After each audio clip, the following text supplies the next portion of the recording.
Ipas dyan May mo. atin. Okay na? Okay na. Yan. So, mga kapatid, hindi ko po nilalahat ang mga kapatid na Iglesia ni Cristo dahil marami po sa kanila ang rumerespeto naman sa akin bilang isang pastora at hindi na nila ako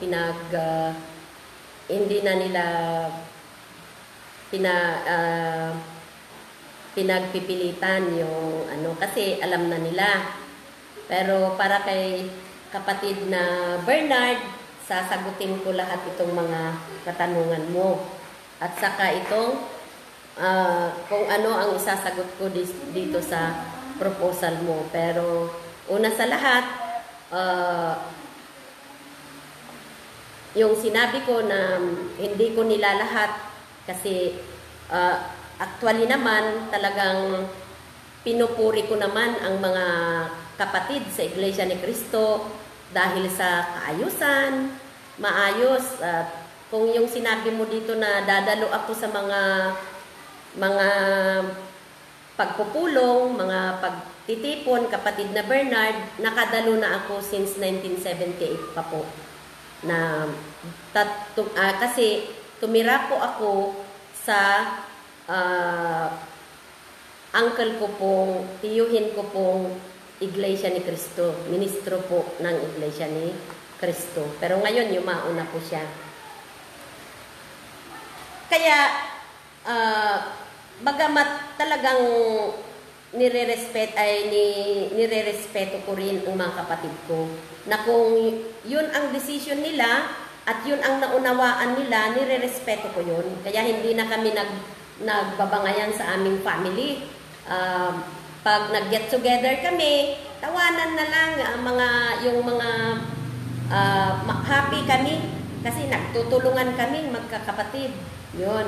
Hindi na namin ito tinatats kasi alam na namin na nagre-respetuhan na kami sa paniniwala ng bawat isa. Hindi na po kami yung nag-judge sa bawat isa po. Ngayon, dahil hindi pa kita kilala, pero nasabi mo ito, marami kang nasabi, sasagutin ko po. Yan. Unang-unang, babasahin kong text mo po, kapatid. Kayo naman po lahat, basta ikaw lang ito kasi ikaw lang ang kausap ko dito. Kasi ikaw yung nag-text sa akin. Sasagutin lamang kita, batay po yung nandito sa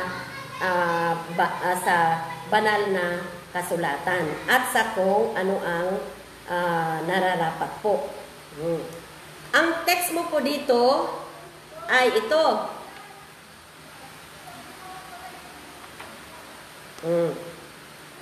Sa amin ay okay lang yung pag-anyaya mo sa akin na dumalo sa mga pagtitipon ninyo, sa doktrina, sa pagdodoktrina, sa pagsamba.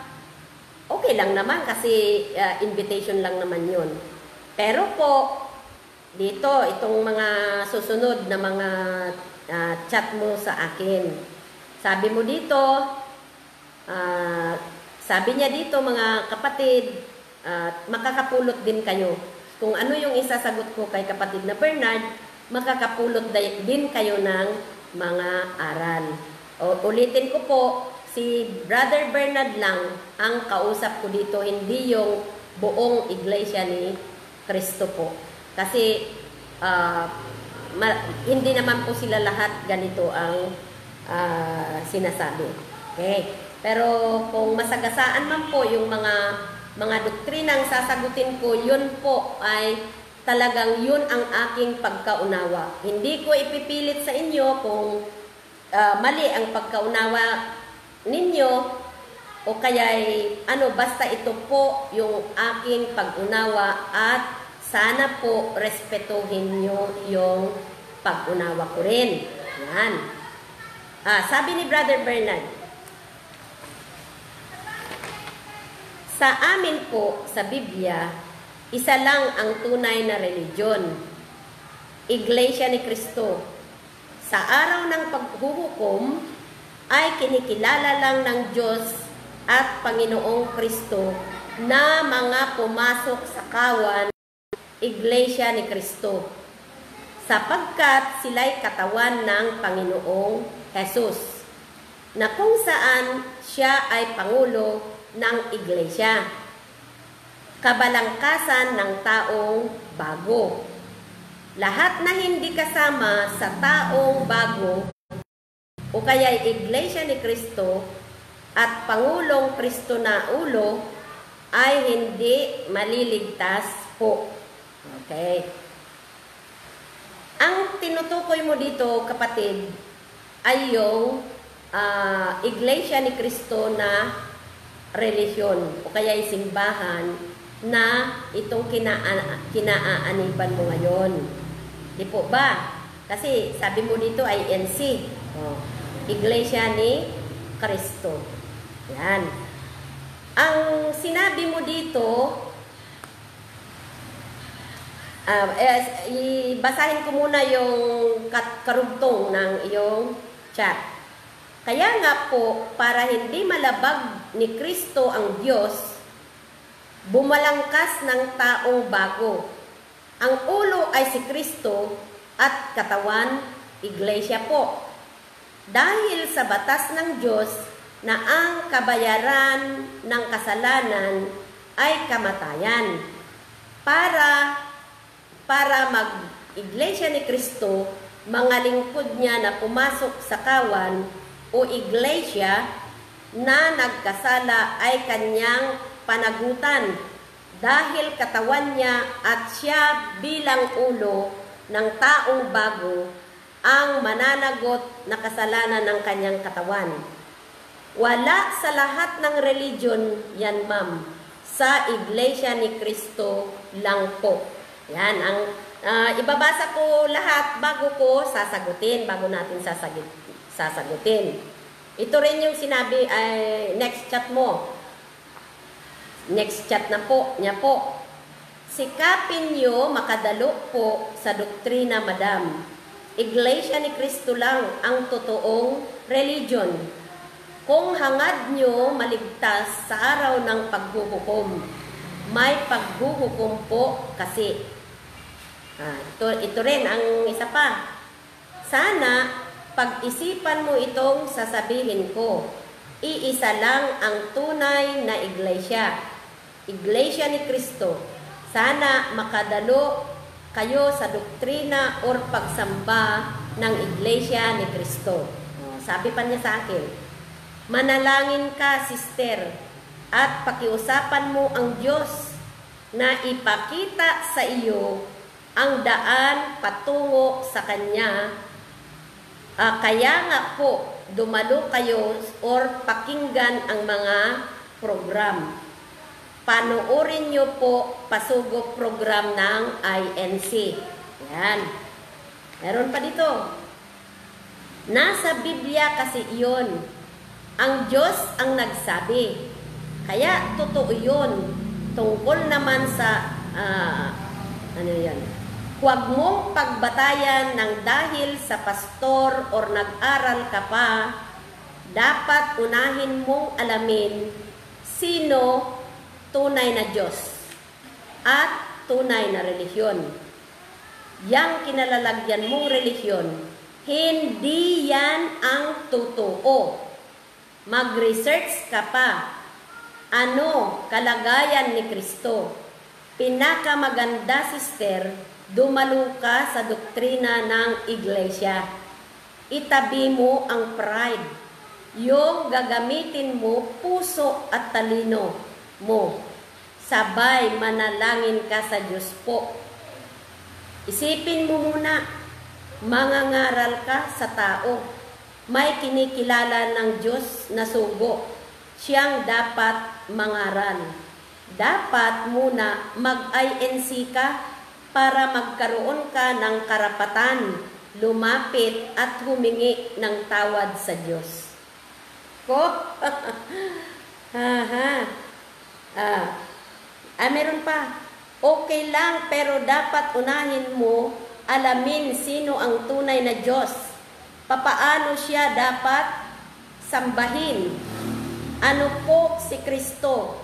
Bakit pinag-utos ng Diyos na sambahin siya at tawaging Panginoon? Anong pangalan ng tunay na relihiyong itinatag ni Kristo? Ano pa? Tinatag ni Kristo. Saan nagmumula yung mga tatawagin ng Diyos sa mga huling araw? Anong bansa ang kinatuparan ng malayong silangan na tinawag pulo ng dagat, na doon lilitaw ang Iglesia ni Kristo sa mga huling araw na maging pastor ng mga tatawagin sa pulo na dagat o Pilipinas. Ipagpaumanhin nyo kayong mga Facebook friends ko na mga kapatid na Iglesia ni Kristo, hindi ko po kayo nilalahat. Ito po ay sasagutin ko batay dito sa text po ni kapatid na Bernard. Kasi kayo po, nirerespeto nyo naman ako. Ako nga, yung mga pamangkin ko ay kung walang ministro nila na magpipray sa mga gatherings namin, ako yung pinagpipray nila. Ganun nila ako nirerespeto. Ngayon, ikaw kapatid na Bernard, isa na akong pastor, pero ano ang sinabi mo dito? Huwag mong pagbabatayan ng dahil sa pastor or nag-aral ka pa. Dapat unahin mong alamin sino ang tunay ng Diyos at tunay na relihiyon. Yung kinalalagyan mong relihiyon, hindi yan ang totoo. Isa-isahin natin, kapatid. Kasi masyadong masyadong komplikado itong mga sinasabi mo na napakarami Hindi natin ito, siguro, kung matapos natin lahat na sasagutin ngayon, mabuti. Dahil marami ito, komplikado ito. Pero ang una kong sasagutin sa iyo ngayon, dahil ito ang talagang medyo nakatouch sa akin ngayon ng husto. Itong sinabi mo, yung kinalalagyan mong, binanggit mo pa dito, ako isang pastor. Huwag mong pagbatayan na dahil sa pastor ka o nag-aral ka pa, dapat unahin mong alamin sino ang tunay na Diyos. Yan. Papatunayan ko sa iyo yan kung bakit hindi ako nakumbinsi. Yan, sa doktrina na mamaya tatalakayin ko. At tunay na relihiyon. Ito yung kinalalagyan mong relihiyon, hindi yan ang totoo. Mag-research ka pa. Ano ang kalagayan ni Kristo? Yan. Pinagpipilit mo na dumalo ako sa doktrina ninyo, sa Iglesia ni Kristo. Naitabi ko ang aking pride. Yan. Nagagamitin ko ang puso at talino ko.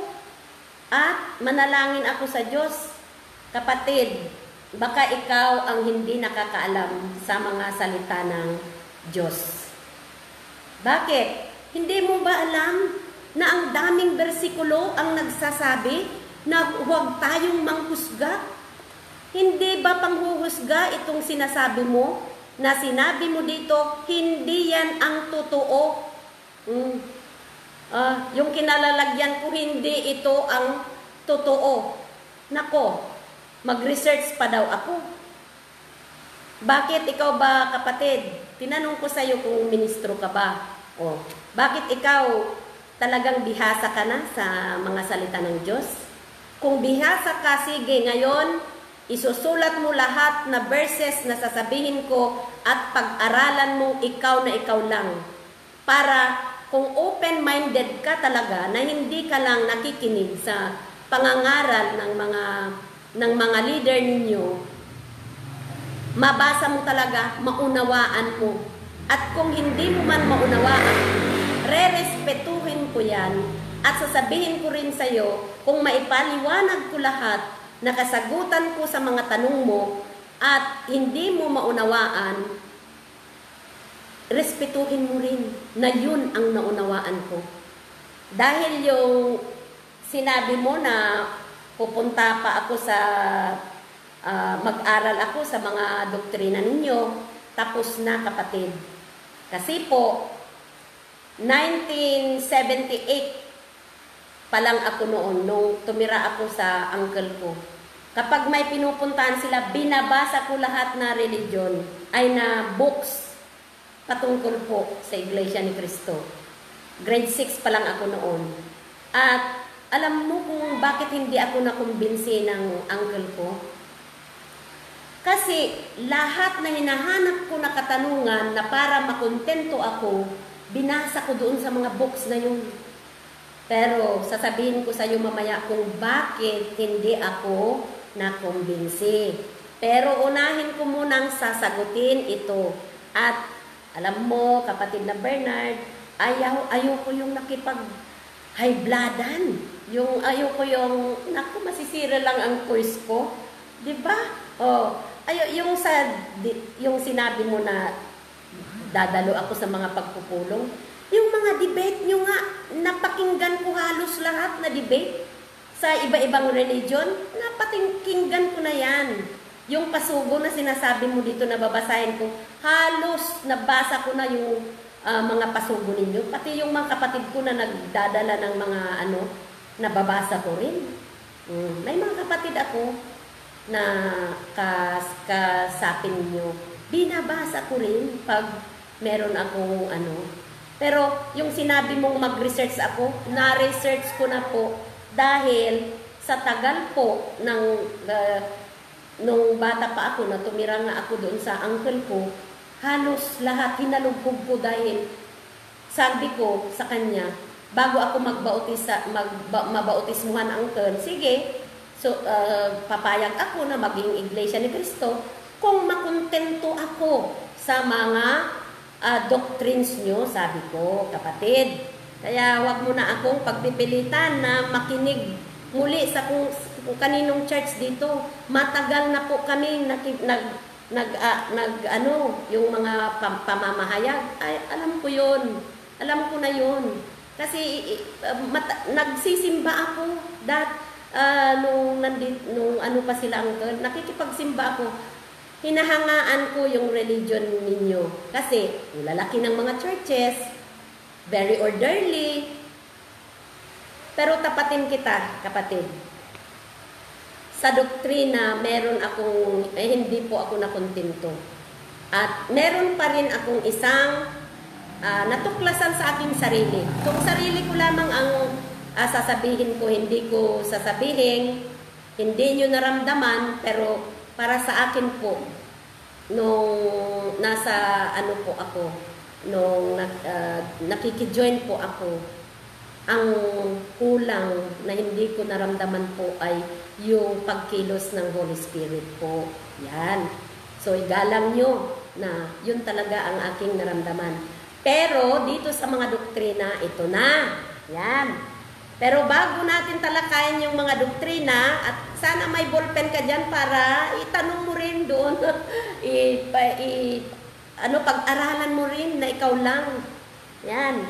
Para kung open-minded ka, bulay-bulayin mo rin. Kasi noon ganyan ang ginawa ko, napakaraming libro ni Uncle noon. Pero talagang pinag-aralan ko din na hindi lang ako nagdepende doon sa aking nakikinig. Kaya mga kapatid, ito po ang sabi, napakaliwanag dito na hinuhusgahan mo kaming mga hindi kaanib, hindi nyo kaanib na Iglesia ni Cristo. Hinuhusgahan mo kami na hindi totoo ang aming kinaaaniban. Ito ang para sa iyo, kapatid na Bernard. Ito ang uunahin ko. Ito na lang ang uunahin ko para masagot kita dyan. Sabi dito, judge not so that you will not be judged. Saan matatagpuan yon? Marami. Huwag tayong manghusga para hindi tayo mahusgahan. Yan ang una. Kasi napakaliwanag dito, hinuhusgahan muna kami na hindi totoo. Yung kinaaaniban namin. At kailangan pang dumalo kami sa doktrina ninyo. Yan. So, ito, yung panghuhusga. Dapat hindi tayo manghusga. Dahil, bakit daw? Ano ang sabi dito sa banal na kasulatan kung bakit hindi tayo dapat manghusga? Dahil po, lahat tayo ay haharap sa Panginoon during the Judgment Day. Yan. During the Judgment Day. Kaharin natin ito muna. So, hindi tayo dapat manghusga po. Ginajudge mo na kami eh.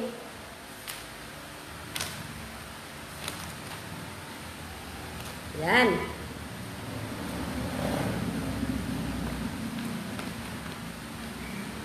Sige.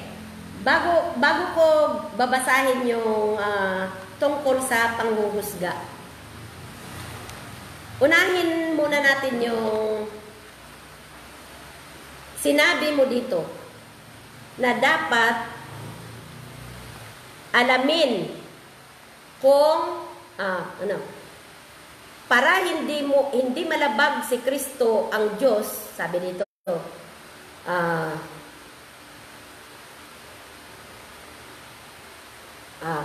Alam ko na yung doktrina ninyo na si Kristo ay tao. Alam ko yan, na hindi siya Diyos. Yan. Pero ngayon, dadako na tayo muna dito sa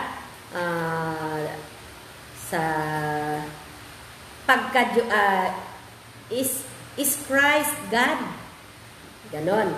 Di ba yung sinabi ko, mga kapatid, na tungkol sa Trinity, tungkol po sa is Christ God? Yon, ito na yung katanungan ni Brother Bernard po. Alam niyo po, doon sa John 17:13 to 21, nasabi po doon, that they all may be one, as thou, Father, art in me, and I in thee, that they also may be one in us, that the world may believe thou hast sent me. Sabi ni Jesus Christ na iisa sila sa kanyang Ama. Yon, iisa. Ngayon, nasabi niya, sana magkaisa din tayo. Dahil sila ay nagkakaisa. Yan. Ang tanong, iisa ba silang Diyos? Yan. So, sabi dito, no one has ever seen God, but God, the one and only, who is at the Father's side, has made Him known. Ayan po. Dahan-dahanin lang natin. Kasi malaki ang mystery. May mystery po dito. Doon sa 1 Timothy 3:16, sabi doon, beyond all questions, the mystery of godliness is great. He appeared in a body, was vindicated by the Spirit, was seen by angels, was preached among the nations, was believed on in the world, was taken up in glory. Sabi dito na matindi ang misteryo. Ano ang misteryo dito? Yan po. So, sa godliness, malaki ang misteryo. Kapag hindi natin palawakin ang ating pag-unawa po, mahirap nating maintindihan. Pero, ito, bago ko sasabihin lahat ng mga references, ang una nating alamin ay, kasi yun naman ang sinabi mo dyan sa chat mo, ay alamin natin muna ang doktrinang ito. Okay. Sa Genesis 1:1, tingnan natin dito sa Genesis 1:1. Ano ang sabi dito? In the beginning, God created the heavens and the earth. Now the earth was formless and empty. Darkness was over the surface of the deep, and the Spirit of God was hovering over the waters. Okay. So in the beginning, God created the earth. Iisang Diyos lang. Pero sabi dito, and the Spirit of God was hovering over the waters. May spirit dyan. Yung sinabi doon, in the beginning, God created. So God, iisa lang. Hindi niya sinabing gods. Di po ba? Ngayon dito po sa verse 14 ng Genesis, and God said, let there be lights in the expanse of the sky to separate the day from the night, and let them serve as sign to mark seasons and days of years. Yan. So dito, God uli ang ginamit. Di ba dito, God created the heavens and the earth.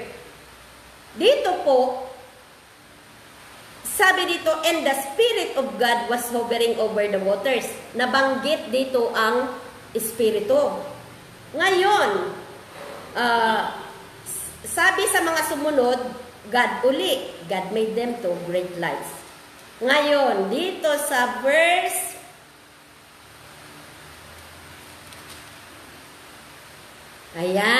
26.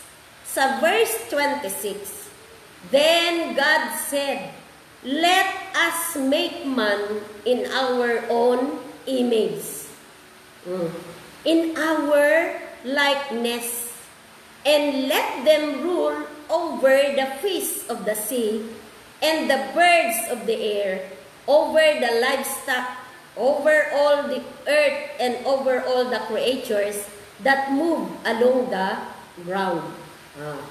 Kapatid, dito sinabi ng let us. Di ba dito sa unahan, God created the earth, iisa lang. Bagamat iisa lang, makita mo rin dito na the Spirit of God was hovering the waters. Ibig sabihin, pati yung Espiritu lalang din. Nakipag-create din. Pero dito po sa 28, dito sa 26, sinabi niya dito, let us. Kapag po us ang gagamitin at our, yan po. Ibig sabihin po, hindi singular. Ibig pong sabihin, two or more. Yan po. Kapag us, our, sinabi niya. Kung sinabi niya sana dito, na then God said, I make man in my image. Maniniwala ako na talagang iisa. Pero dito po sinabi, let us make man in our image, in our likeness. our ang ginamit at saka as. Kapag po sa grammar natin, kapag po kung sinabi mong as, dalawa o kaya'y tatlo or more. Kaya yung sinabi ko kanina na nababalot ng misteryo ang godliness. Malaking misteryo ang bumabalot dito na siya po ang ating tutuklasin. So ngayon, papaano natin mapapatunayan na may bumubuo ng tatlo sa pagka-Diyos?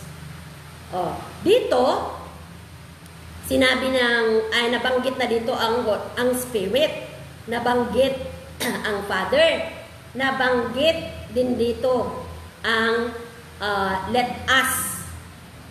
Wala tayong matatagpuan na verse sa Bible na ang kasama niyang nag-create po ay mga angels.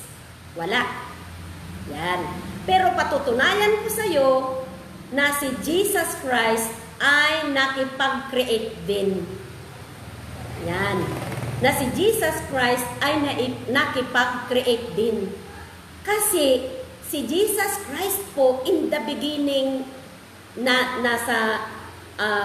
in the beginning meron na siya. Yun ang tuklasin natin na misteryo ng pagka-Diyos. Yan, mga kapatid. Ngayon, papaano natin mapapatunayan na nakipag-create din si Jesus Christ? Ayan. Yun, doon muna. Kasi bago natin pupunta na tayo doon sa kanyang pagka-Diyos or whatsoever. Yung tatlong persona lamang ang palilitawin muna natin dito. Ayan. Dito sa John 1:1-3. Yan. Kaya, na-research ko na, kapatid na Bernard, huwag mong sabihin mag-research pa ako. In the beginning was the Word, and the Word was with God. And the Word was God. He was with God in the beginning. Ngayon, sa verse 3, through Him, all things were made. Without Him, nothing was made that has been made. Walang na-create kung hindi dahil sa Kanya. Sabi ba dito? In Him was the light of men. The light shines in the darkness, but the darkness has not understood it. Hindi po lamang naintindihan ng tao na in the beginning was the Word. So,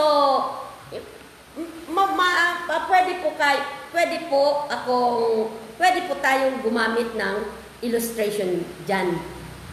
Halimbawa yung itlog. Yan po. Lagi ko nang naririnig yan sa mga debates. Yung itlog po. In the beginning was the Word. Siguro sasabihin mo, Word lang ito. Yan. So, in the beginning was the Word. Tingnan mo natin kung sino ang Word na ito. Sa verse 14, para mapatunayan ko na isa nga siya sa naglalang. Kasi sabi dito, through Him, all things were made. Without Him, nothing has made that has been made. Walang nalalang kung wala siya. Di nakipag-create siya. Ang sabi doon, God lang ang nag-create. God created the heavens and the earth, iisang God. Pero ngayon lumilitaw na may espiritu na nakipag-create, pati si Jesus Christ na nakipag-create. Sasabihin ko dito sa verse 14, the Word became flesh and made His dwelling among us. Ayan na. yung word na yon na nag-create ay nagiging flesh and made His dwelling among us. Nakitira po siya sa atin. We have seen His glory, the glory of the one and only, who came from the Father, full of grace and truth. Yan po. So, dito po, halimbawa yung itlog po. In the beginning was the Word. Halimbawa po yung itlog, meron siyang balat, yung itlog. Meron din siyang yung egg yolk. Yan. Meron din yung puti. Yung puti niya, parang ay tatlo sila. Pero, ang tawag po ay itlog. Yan po. Yan. Kasi dito lang sa basehan lang na ito, God created the heavens and earth, pero mapapatunayan natin dito na kung wala si Jesus Christ, walang na-create sa mga makikita natin na na-create po. At saka lumilitaw din doon na nag-create din ang Holy Spirit. Pero iisang Diyos.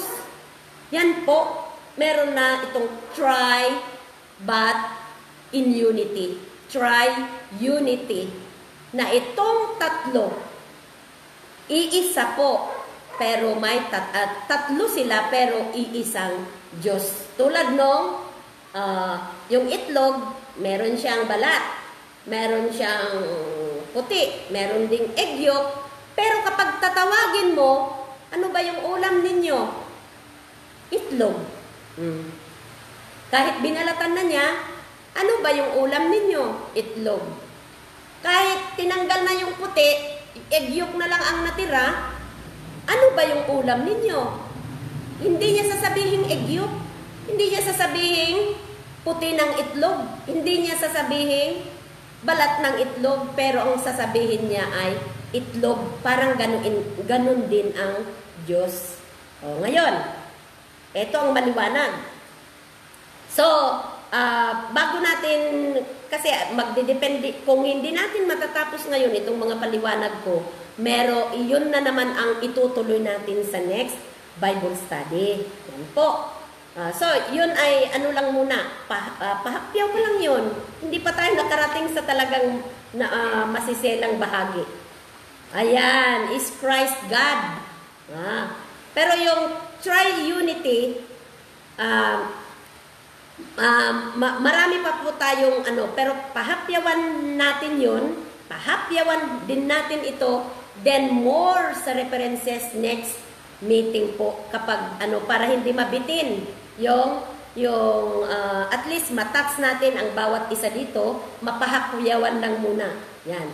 So ang sinasabi ko lang, yung Trinity or Tri-Unity, iisang God pero may bumubuong persona. Pahapyaw lang yun po na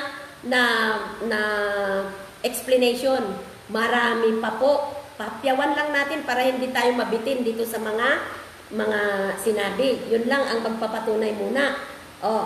Ang aking Ama at iisa. Yun. At saka yung, for there are three that bear records in heaven, the Father, the Son, and the Holy Spirit, and these three are one. Yan, pahapyaw lang muna. Ngayon, kung bakit hindi ako nakumbinsi na si Kristo ay tao lamang at hindi Diyos. Okay. Wala akong problema doon sa tinext mo na aminado ko lahat yun. Si Kristo ay tao, si Kristo ay anak ng Diyos. Kasi nga, sinugo nga siya binigay nga siya ni Father God para tayo po ay maligtas, para maipanganak po, para may magliligtas sa atin. But doon, in the beginning, nandun na siya. Pero narinig ko yung sa mga usapin, sa mga debates, sa ibang word, sabi niya. Word lang yun. Oo nga, word. Pero sino ang word na yun? Yan. Si Jesus Christ. Nagiging tao lang siya. Yan.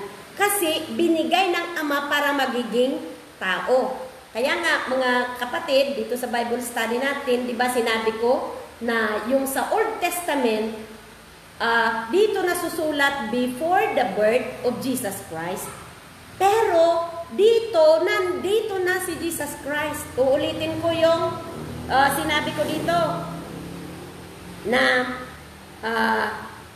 through all things, dito sa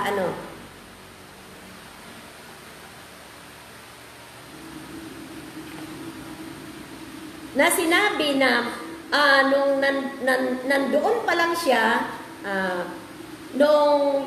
kahit noong bago pa man si Abraham, ay nandito na siya. Kailan niyang Abraham? Yung Abraham ay sa Old Testament. At si Jesus Christ, doon sa New Testament, ito, yung naipanganak na siya. Pero bago pa man, nandito si Abraham, si Jesus Christ ay nandito na rin. Hindi. Nagkatawang tao lang. Kaya kapatid, wala akong problema doon sa sinasabi mong tao si Jesus Christ. Naging tao nga eh. Wala na akong yung sinabi mo pa na may kinikilala siyang Diyos. Yes! Kinikilala niya ang Ama na Diyos. Pero ngayon,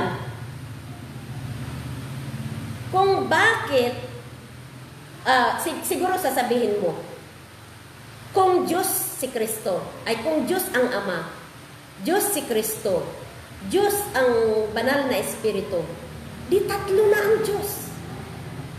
Yan. Hindi po ganyan, kapatid. Triunity. Sabi ko ng itlog. Yung itlog nga may balat.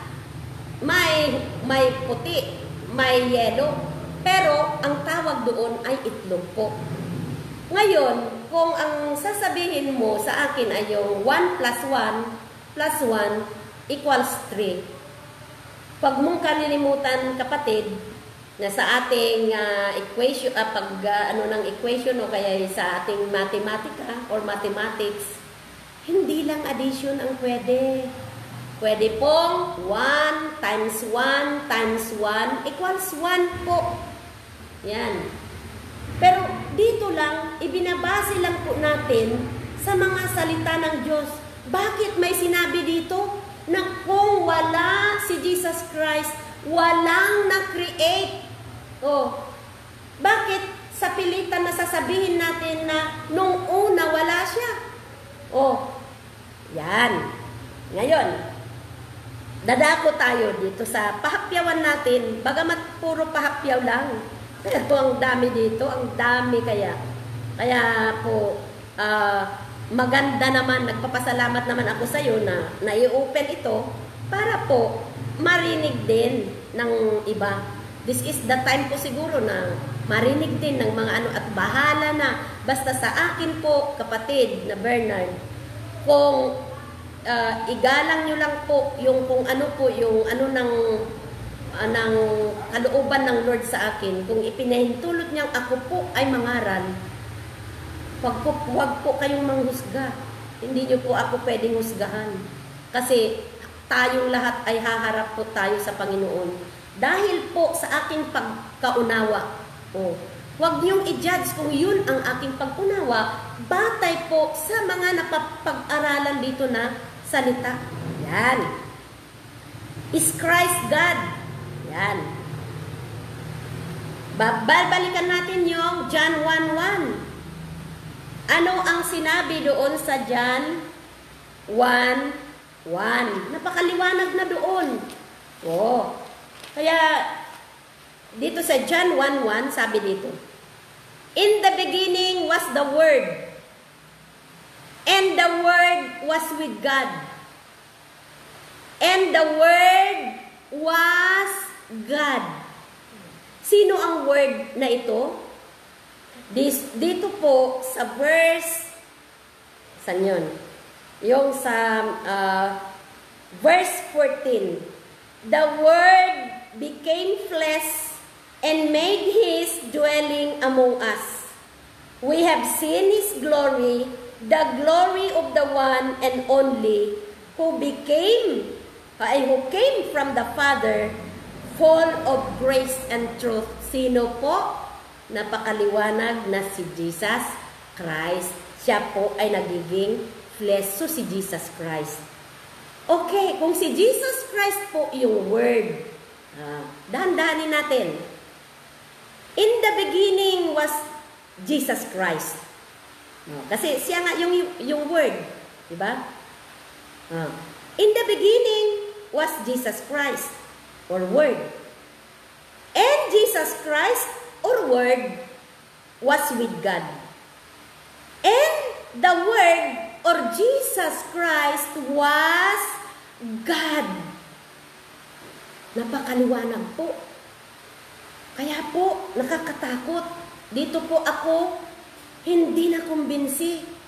Kasi, sinabi po dito na si Jesus Christ, or the Word, was God. Ngayon, pinagpipilitan mo pong sasabihin na hindi siya Diyos, bagamat ang salita ng Diyos, sinabi niya dito na was God. Napakaliwanag po. Wala po akong nabasa na hindi Diyos si Kristo. Bagamat hindi po ako tutol na si Kristo ay tao, pero wala po tayong mababasa na si Kristo ay hindi Diyos. Dadagdagan ko pa yan, hindi lang yan. Direkta po, pag-aralan mo po, baka ikaw po ang hindi nagbabasa ng iyong Bible. Sabi mong mag-research ako. Napakaliwanag dito. And the Word was with God. Si Jesus Christ ay nasa Diyos. At si Jesus Christ or the Word ay Diyos po. Yan. Di ano ang sabi? Nagkakasala yung mga magdadagdag o kukulangan natin ang salita ng Diyos. Bakit palitan mo yan ng hindi God? Samantalang sabi dyan, and the Word was with God. And the Word was God. Siguro sasabihin mo naman, siyempre yung Diyos, meron siyang Word. Meron siyang salita. Yan. Siguro, sasabihin mo, meron siyang salita. Sige, bibigyan kita ng mas matibay na naman kung hindi mo yan ma-accept po. At dito sa Hebreo, yan. Dadako po tayo sa Hebreo. Kung ano po ang sasabihin dito, napaka-clear na naman. Napaka-clear. Sa Hebreo 1, dito sa Hebreo 1,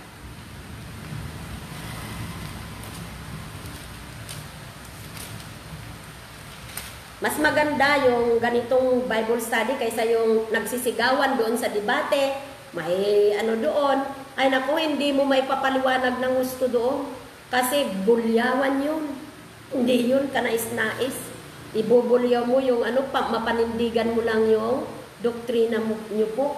Hindi po ganun ang talento ko na makipagbulyawan po. Pero dito, one-on-one, sige po, pag-aralan natin ang mga salita ng Diyos. Kung one-on-one. Pero po, ayaw kong one-on-one dahil maraming makikinabang din sa katuroang mga ito. First, Hebrews 1:8. But about the Son, He says, your throne, O God, will last forever and ever. And righteousness will be the scepter of your kingdom. Yan. You have loved righteousness and hated wickedness. Therefore, God, your God, has set you above your companions by anointing you with the oil of joy. Sige ha, dahan-dahanin po natin. Sabi dito, sino ba ang about the Son? Sabi niya. So kung about the Son, sino ang nagsabi? Ang Father. Ang Father. Sige, kung papayag kayo na ang Father ang nagsasabi dito about the Son, ganito ang sinabi niya. Your throne, O God. Tinawag niyang Diyos si Son o kaya si Jesus Christ. Your throne, O God, will last forever and ever. Tinawag niyang Diyos ang kanyang anak. Dahil yung text mo sa akin, kapatid, sabi mo, si Kristo lang ang tumawag ng Diyos sa kanyang Ama. Pero dito, tinawag din ng Ama na Diyos ang kanyang anak. Dahil po yung sinabi ko kanina na may malaking misteryo bumabalot po sa pagka-Diyos. Kaya yun ang pinalilitaw natin. Your throne, O God, tinawag niya. Kasi sabi dito, but about the Son, He says, your throne, O God, will last forever and ever, and righteousness will be the scepter of your kingdom. You have loved righteousness and hated wickedness. Therefore, God, your God, has set you above your companions. Tinawag niya na God. Tapos, sabi pa niya na your God. Ibig niyang sabihin, tinawag ng Father na God si Jesus Christ, at ang nagsasabi dito ay si Father God. Sabi niya, therefore God, yan, your God has set you above your companions by anointing you with the oil of joy. Siguro, ang sasabihin mo sa akin, kapatid, hindi Ama ang nagsasalita dyan. Yan. Okay. Kung sasabihin mong hindi Ama ang nagsasalita dito, itry natin. Sige, okay lang sa akin kung ang Son ang nagsasabi dito.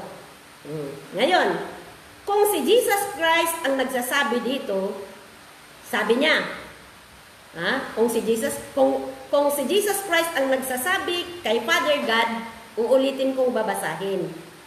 Your throne, O God. Okay yan, kasi tinawag niyang God si Father. Will last forever and ever. And righteousness will be the scepter of your kingdom. You have loved righteousness and hated wickedness. Therefore, God, your God. Meron pa rin God, si Father God. Yan. Kung si Jesus Christ ang nagsasabi dito, meron pa rin God, si Father. Meron pa rin kinikilalang God, si Father. Yan. Has set you above your companions. Your God has set you above your companions by anointing you with the oil of joy. Alam mo, kapatid, naniniwala ako na ang nagsasabi dito ay hindi si Jesus Christ, kundi ang Father God. Bakit? Sabi niya dito, by anointing you with the oil of joy. May maibibigay ka ba na verse sa Bible na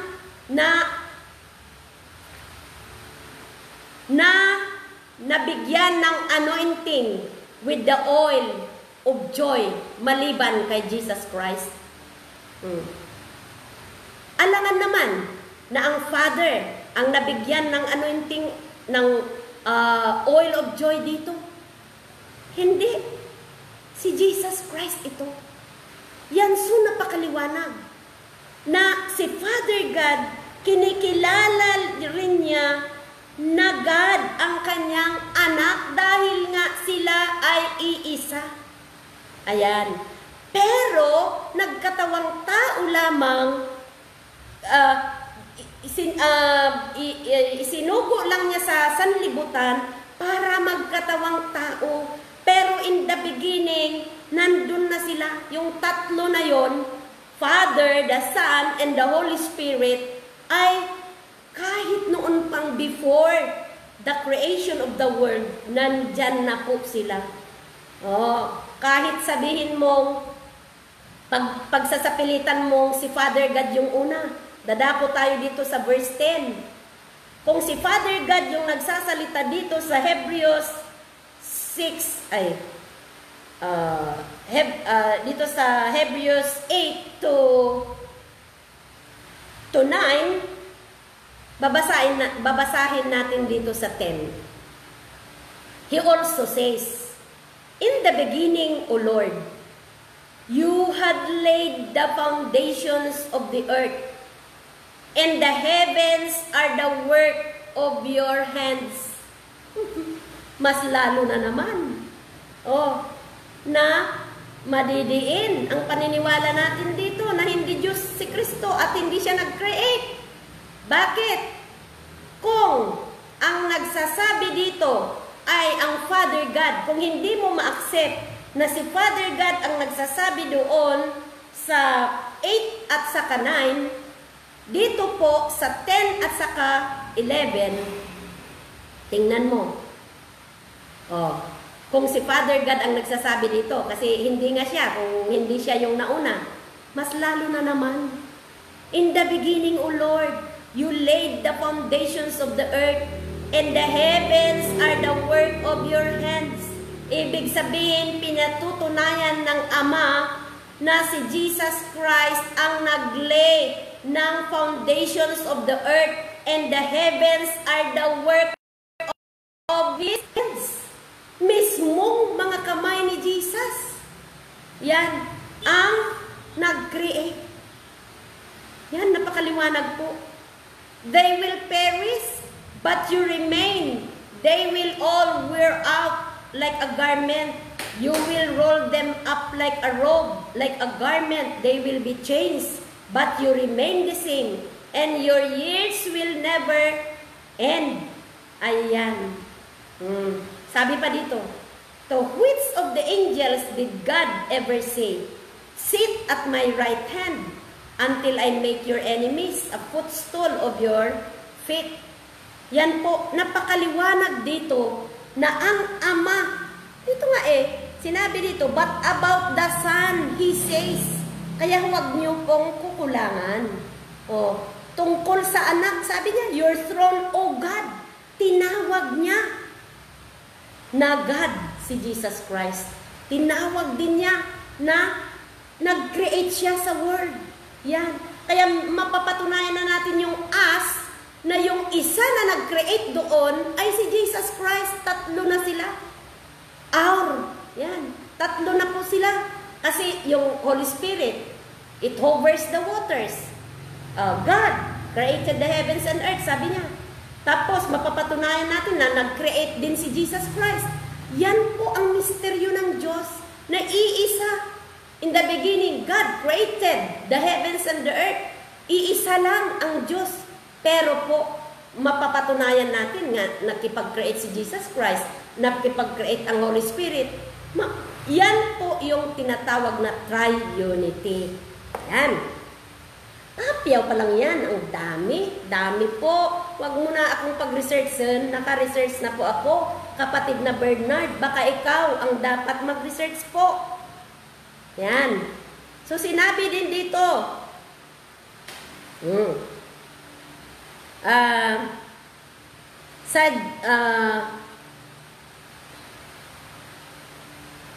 Yan.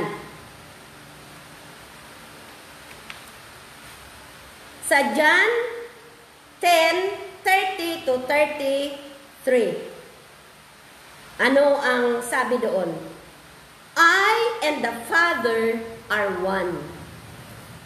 Again, the Jews picked up stones to stone him. Binato po nila. Dahil sinabi niya na siya at ang kanyang ama ay iisa. Yan. But Jesus said to them, I have shown you many great miracles from the Father. For which of these do you stone me? Yan po. Babatuhin dahil sinabi niya na siya at ang kanyang ama ay iisa. Yan po. At saka po doon sa Isaias. Napakaliwanag doon sa Isaias. Tingnan na naman natin. Yan po. Pagpapatuloy natin. Sa Isaiah 9:6, ang sabi po, For to us a child is born, to us a son is given, and the government will be on his shoulders, and he will be called Wonderful Counselor, Mighty God, Everlasting Father, Prince of Peace. Naku kapatid, napakaliwanag. Paulit-ulit. Sabi mo dito, For us a child is born, to us a son is given. Sino itong ipinanganak na ito? Di po ba si Jesus Christ? Pero sabi dito, and he will be called, siya ay tatawaging Wonderful Counselor. Ano pa? Mighty God. Tatawagin siyang Mighty God. Everlasting Father. Everlasting Father pa.